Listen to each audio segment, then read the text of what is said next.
The 2008 Florida Gators football team is arguably the best college football team of all time, but not just because of talent. In 2009, their team had even more talent, but they didn't win the national championship like they did in 08. In this video, I'll tell you the secret ingredient that made the 2008 Florida Gators so great, and how you can use this secret ingredient to make your team great as well. In 2008, the Florida Gators were looking to win their second national championship in 3 years, although in 2006, they won their first national championship in a decade. After falling short in 2007, they were looking for redemption. Coach Meyer added a bunch of new 5-star recruits, and they quickly became a star-studded team. But the problem with a star-studded team is ego. And with a team of 80+ talented individuals, it could be a disaster if they didn't learn to play as a team. Not only were they a team of talented players, but they were also a team with extremely different backgrounds. One player grew up with parents in prison and on drugs, and another player grew up with parents who were missionaries. One player grew up on a farm, another player grew up in the upper-class suburbs. But over time, as they spent more and more time with each other, on the field, in the gym, and at school, they learned to understand each other, and soon they became like brothers. They were flying high winning games until they had a heartbreaking loss to Ole Miss. This meant if they lost another game, they'd be out of the race for a national championship. In the post-game press conference, Tebow gave his I Promise speech. You never see someone push the rest of the team as hard as I will push everybody the rest of the season.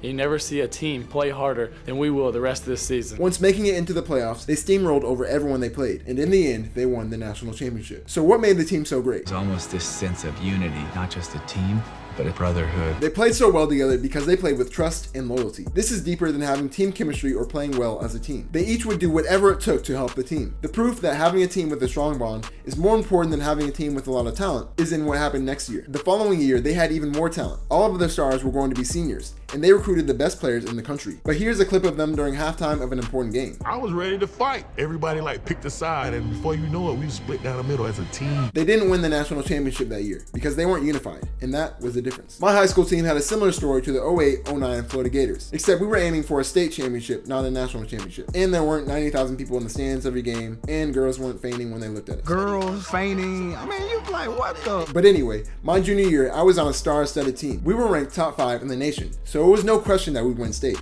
However, due to our talent, we had a bunch of ego, and our team was divided into the cool players with a bunch of talent and everyone else. In games, certain players would only pass to certain players, and as an underclassman, I was super nervous whenever I played because I didn't want to mess anything up. Although we made it to the state championship game, we lost the title by 1 penalty kick. The next year, we were a far less talented team. All of the talented seniors had graduated, and although we still aimed to win state, we knew that if the team last year didn't win, we didn't have a chance. But what was different about this year is that we were all close. We weren't as talented, so there was no ego. We included everyone from the bench players to the freshmen, and just prioritized having fun, since there was no pressure to win state. And guess what happened? We won state. So if building a tight bond with your teammates is so important, how do you build one? Opening up, understanding each other brought us together. The Florida Gators spent a ton of time together, and by doing this, they learned a ton about each other, which developed a sense of loyalty that would make them go to battle for each other. To develop a tight bond with your teammates, get to know them on a personal level. A great way to do this is by spending time with them outside of your sport. Have team dinners or do fun team activities, even just trying to understand each other as people and not just as athletes. By doing this, you will develop a strong bond that will help the entire team to perform their best, because they'll want to perform not just for their own sake, but for the person next to them.